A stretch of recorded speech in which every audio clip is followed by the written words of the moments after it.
Halo teman-teman, saya akan membuat vlog tentang video agama dalam dialog dan kemiskinan. Kami dari Universitas Sanata Dharma, Fakultas Vokasi, Program Studi Elektromedis. Oke, dalam video kali ini saya akan memperkenalkan nama saya. Nama saya Davin Alan Dharma Saputra dan teman saya Stanislaus Andi, Andika Wisnu Saputra, Yohanes Evan Misadangga. Oke, lanjut ke video berikut. Selamat sore Mas. Selamat sore. Jadi saya sama Mas Andi di sini mau wawancara siapa namanya? Oke. Jadi langsung ke pertanyaan aja Mas. Ya. Jadi pertanyaan itu bagaimana pendapat Mas Mada tentang fenomena COVID-19 yang pernah terjadi di Indonesia? Pendapat saya tentang COVID-19 di Indonesia itu karena fenomena sekali seperti itu yang pernah saya alami. Pertama kalinya ada pandemi ya di dunia ini kan yang saya lalui, dan banyak hal yang berubah dari mulai kebiasaan, dari mulai aktivitas yang dibatasi ya kan. Nah, itu sendiri juga sedikit banyak berpengaruh buat saya. Di sisi lain dari segi ekonomi, karena saya sebagai pekerja lapangan juga ya pengaruhnya banyak, karena pembatasan di setiap daerah, di setiap wilayah yang kan saya datangi atau di tempat saya kerja karena saya di lapangan juga banyak. Jadi semakin bertambahnya ya pembatasan itu juga berpengaruh juga ke pekerjaan saya. Jadi ke pendapatan penghasilan saya juga menurun, apalagi juga dari COVID-19 ini sendiri makin lama itu kan ekonomi makin naik. Jadi kayak ya agak lumayan berat lah menurut saya. Dari kesehatan juga mungkin ya karena dampak pandemi ya, dampak pandemi, kurangnya aktivitas juga karena kita terbiasa aktivitas di luar, tapi ya gitu, stresnya nambah.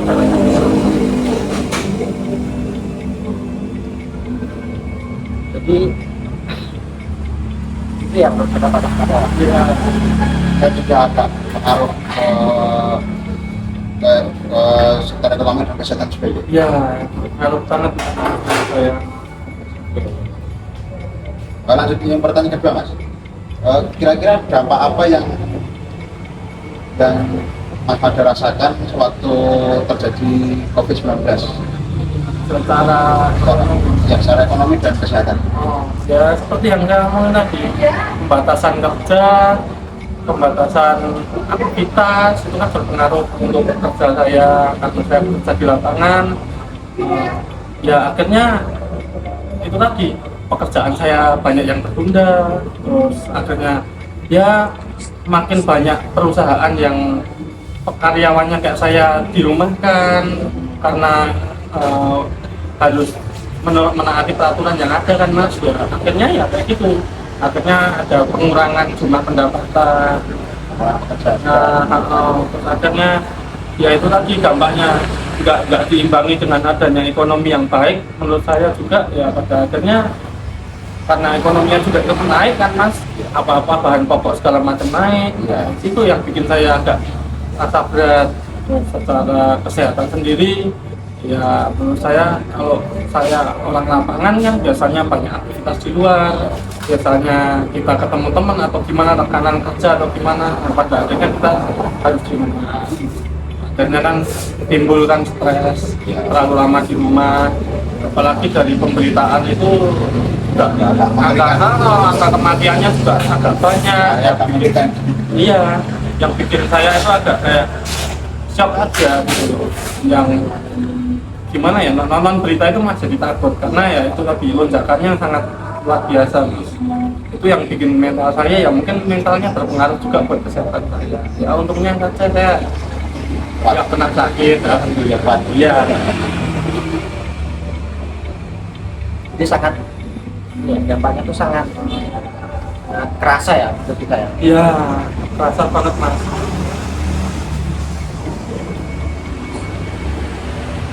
Untuk pertanyaan ketiga Mas, Iya.